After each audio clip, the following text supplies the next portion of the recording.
Teachers, what are some of the dumbest answers you have received from students on a test or exam? I teach chemistry at the university. The students were given an assignment to write an essay. I can't remember the exact topic. Anyway, one of the students, who had no clue about the subject, instead of turning in a blank paper, wrote a very detailed story about a lonely dragon who couldn't make friends with anyone. The other animals felt sorry for him and really wanted to be friends with him. But the problem was that when the dragon was happy, he would burn everything around him. The whole story took up 3 or 4 pages, after which it abruptly ended, and he finally attempted to answer the assignment. I still wonder if the dragon eventually found friends. Poor thing. I hope he didn't hurt anyone. How did you grade his work? Did you deduct points for the story? I only graded what related to the assignment. His story didn't affect his grade. Name 3 different gases. Answer: air, fart, gravity. Oh yes, gravity, the heaviest of all gases. In the thermodynamics exam, students were required to write about what adiabatic means. One student answered, a woman who needs insulin. I think I gave him half a point for effort. Insulin is needed by everyone.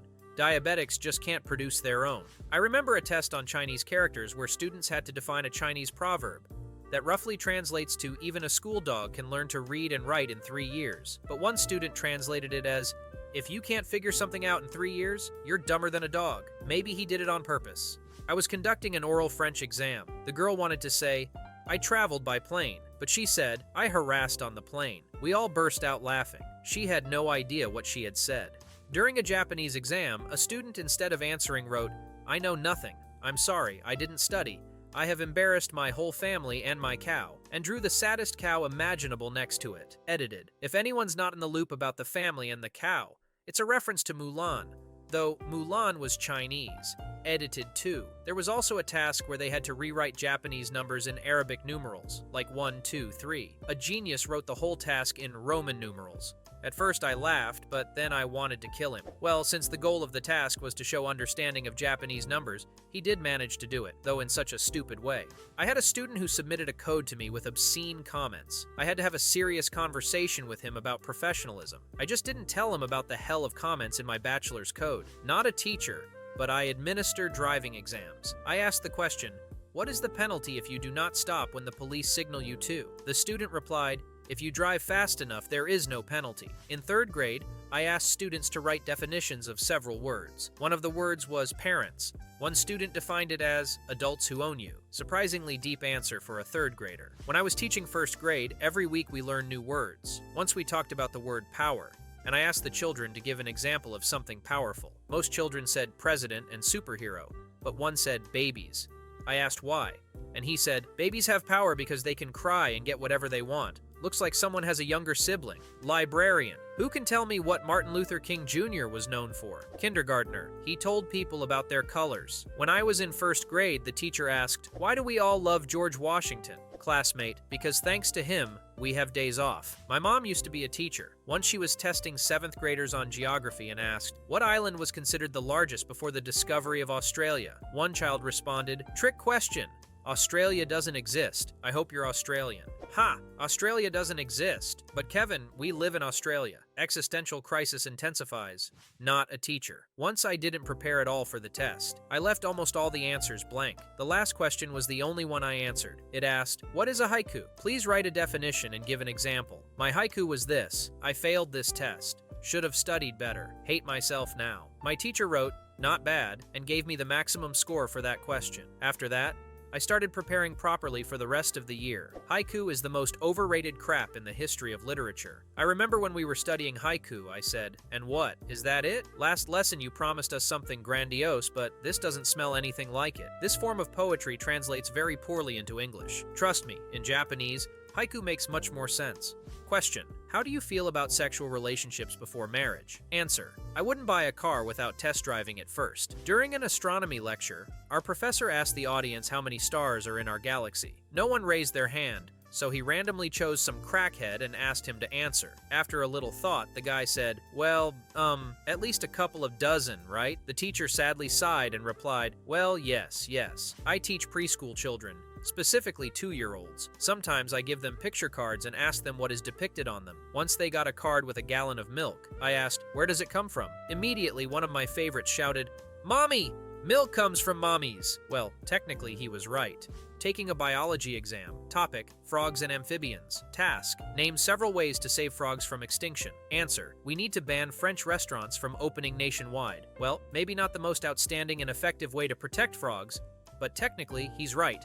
This was one of my classmates' responses. When the teacher marked it as incorrect, we went to complain for him to change his decision. Question: can you explain the consequences of the German invasion of the Netherlands in 1940? Answer: no. Technically, the answer yes is also correct. Actually, the teacher just worded the question badly.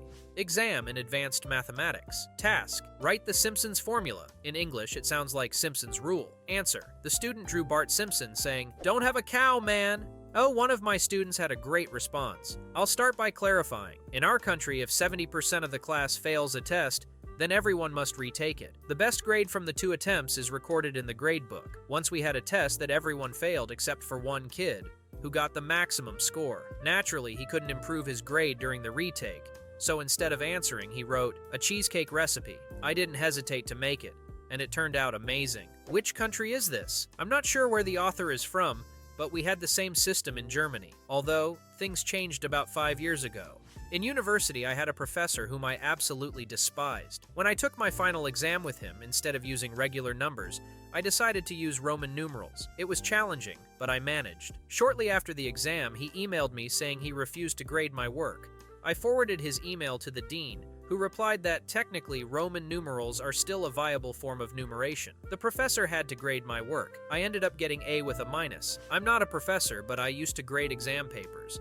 I've seen people drawing in their responses, writing jokes, and begging the graders for a passing grade. Thanks to these diversions, it was not as tiresome to grade papers for 12 hours a day. Once, someone drew a dinosaur and then tried to erase it. It seems like their eraser was really bad. The person nearly wore out the paper trying to remove traces of the horribly drawn dinosaur. Another time, someone wrote a joke in very small font. There were also instances where students really tried to butter me up, like, "Snooge, you're so awesome. I would gladly bake you a cake. By the way, could you give me a decent grade? Updated. By the way, for those currently in university, sometimes all this stuff actually works. If you manage to charm the grader, they might cut you some slack." One time during an exam, my student raised his hand to ask a question. His hand was covered in formulas. My dad once told me about a student of his who complained that they didn't cover what was in the question. The question was, "Can you get pregnant from a handshake?" It was the first year of medical school. It sounds like a trick question, like, it can't be that simple. There must be some hidden answer. Like, maybe, under some crazy circumstances, it's actually possible to get pregnant from a handshake. One of my teachers told a story about when she was grading a 12th grade exam. One of her students wrote, instead of an essay, "I don't understand this topic, but here's a bird for you," and then drew a really amazing bird. Former teacher here. Honestly, that's a working strategy. We had certain grading rules, and by those rules, her student would have received a D, or 51%. If he had turned in a blank sheet, he would have received 0%. Is it stupid? Yes, but those were the rules. So draw birds, kids. You never know when it will come in handy. I'll give an example of my dumb answers. In school, my buddies and I had this meme, I guess. Basically, for any questions we didn't know the answer to, we would write either 42, 6, or Jesus. Once we had a physics test, which I hadn't prepared for at all, and I decided to write those 3 answers everywhere. The funny thing is, for one of the questions I almost got it right, where I wrote 42, the actual answer was 43, so I got 1 point for it. In the end, my grade was just slightly above the minimum. Once I also wrote Jesus as an answer on a physics test. When I got the paper back, it said, "I'll accept this answer, the first and last time." Question: who is considered the father of America? Answer: George Walker Bush. Well, he got the George part right, so can we give him 1/3 of a point? I'm not a teacher, but I know a guy who wrote his name incorrectly on an exam. Also not a teacher, but in 7th grade, we had a grammar test with 10 questions. Each worth 3 points. I failed all the questions and forgot to sign my paper. I got 3 out of 30. I teach at a school where students use iPads, so all our work is done digitally. One time, a student inserted a pizza emoji instead of an answer on a quiz. I can't even remember what the question was, but I remember the answer well. I teach English in China. We were learning about professions. I asked the class, "What do you want to be?" A girl's serious answer was, "I want to be a potato." My favorite answer in over 20 years of teaching. Question: in what year did the American Revolution begin? Answer: in France. I still can't understand what was going through his mind. I couldn't even bring myself to ask him to explain. My dad used to be a teacher. He taught French. Once he gave students an assignment to translate a text into English. I don't know what the student was thinking, but the sentence about a sailor turned into, she walked down the street with a bearded mattress. Seriously, a mattress. Sailor does not equal mattress. I teach physics and biology. The funniest answer, me. Name any source of protein. Student, duck-billed platypus. The dumbest answer, me. Why do we see lightning before we hear it? Student, because sound moves slower than noise. Thank you very much for watching. In the comments below the video, if you're a teacher, write about the dumbest answers you've received from a student on a quiz or exam. And if you're a student, write about the dumbest answers you've written that somehow worked. And don't forget to check out our other videos. Bye.